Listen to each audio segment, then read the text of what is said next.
maanta oo ay ku beegantay 5 Juun sanadkii 2023 waa maalinta deegaanka caalamiga ah wasaaradda deegaanka isbeddelka cimilada oo qaranka u xil saaran ilaalinta daryeelidda iyo horumarinta deegaanka maanta halkan waxaanu ku qabanaynaa munaasabad lagu xusayo sidoo kale waxaanu maanta kala qayb qaadanaa dowladda hoose campaign laga qayb qaadanayo maalinta deegaanka adduunka halkudhiga sanadkan oo ah diqowga ama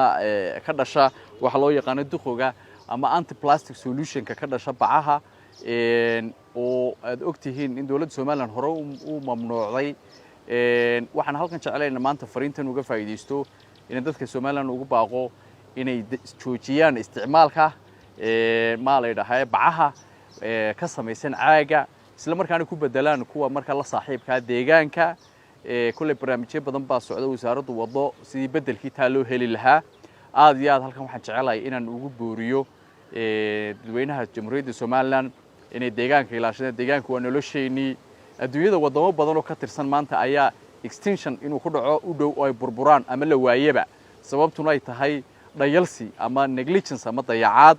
كود أي كوسمين دجاج كوجو إلى لين وايين إنه إلهي ما هدي ولي وين ونكسن هاي dadaal badan baa inuu baahnayno sameeyno shacbiga dawladda wasaaraddu siyaasadda badan bay sameysay gaar ahaan hal ku dhiga doorkan oo ku saabsan